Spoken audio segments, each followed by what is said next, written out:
हे पिता, मैं प्रार्थना शुरू करूंगा इस तरह से। मैं तेरा थैंक्स करता हूं मुझे बुलाने के लिए, अपनी दया मुझ पे प्रकट करने के लिए। तूने मुझे बुलाया, अपना वायदा मुझे दिया, अपनी प्रतिज्ञाएं मुझे दी जो बहुमूल्य है। मैं तेरे इस वचन को पढ़ता हूं जो सामर्थी है।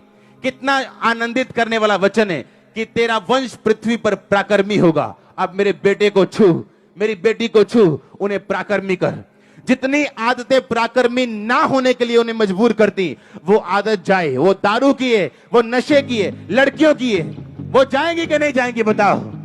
लेकिन जब प्रार्थना हमारी सिर्फ आंसू होंगे और असली शब्द नहीं मिले होंगे, वो उस तरह की बात हो गई कि वकील जज के सामने रोई जा रहे हैं पर अपना केस प्रकट नहीं कर रहा और जज कुछ नहीं कर सकता। उसने कहा मैं अपने वचन के बाहर आके कोई काम नहीं कर सकता। कितने मेरी बात को समझ रहे हैं?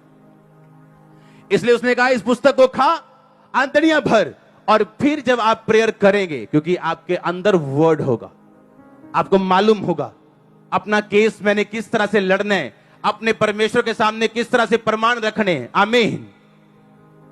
आप मेरी बात को समझ रहे कि नहीं? अपना केस स्ट्रांग करके परमेश्वर के सामने रखो। हालेलुया। यहां 1000 ऐसे हैं लड़के जो बेस्ट वाइफ चाहते हैं पर उन्हें मालूम नहीं प्रार्थना कैसे करनी। भजन संहिता 128 में लिखा, तेरी पत्नी फलवंत दाखलता सी होगी, पर कभी प्रेयर नहीं की। तेरे बच्चे जलपाई के पौधे से होंगे, कभी प्रेयर नहीं की। नीति वचन 3 में लिखा, अपनी संपत्ति के द्वारा परमेश्वर की प्रतिष्ठा करना, अपने पहले फल उसके घर में देना। तेरे रस कुंडों से नया दाख मधु उमड़ता रहेगा, तेरे खत्ते भरे और पूरे रहेंगे। पर अगर वचन माना नहीं होगा, मैं वचन क्लेम कैसे करूंगा? पहला फल दिया नहीं, टाइथ दिया नहीं, ऑफरिंग दी नहीं, तो यह वचन पूरा कैसे होगा? अगर आपको वचन की नॉलेज हो, अगर आप बाइबल पढ़ते हैं, वचन से प्रार्थना करते हैं, इम्पॉसिबल है आप टूटे हुए रहें, आप बीमार रहें, इम्पॉसिबल है। उसने ये नहीं कहा तुम बीमार नहीं होगे, तुम्हें चुनौती नहीं आएगी। चुनौती आएगी, पर बाइबल कहती है धर्मी विपत्ति में पड़ेगा जरूर, पर यहोवा उसको एक एक विपत्ति से क्या करेगा? छुड़ाएगा। हालेलुया।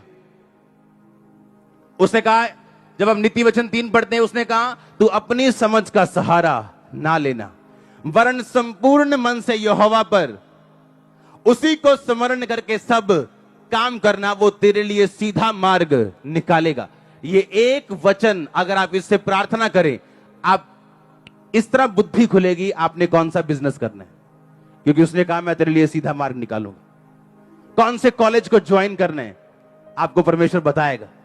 उसने कहा मैं तेरे लिए सीधा मार्ग निकालूंगा, कहां जाना है और कहां नहीं जाना। अगर आप इस वचन से प्रार्थना करें, वो आपको बताएगा। हालेलुया। वो तेरे लिए सीधा मार्ग निकालेगा। उसने कहा बुराई से बच के रहना, यहोवा का भय मानना, अपनी दृष्टि में बुद्धिमान ना होना। उसने कहा ऐसा करने से तेरा शरीर भला चंगा, तेरी हड्डियां पुष्ट रहेंगी, मॉइस्चर रहेगा उनमें, वो सूखेंगी नहीं, ग्रीस खत्म नहीं होगी। और आप जानते नहीं वचन में क्या क्या लिखा।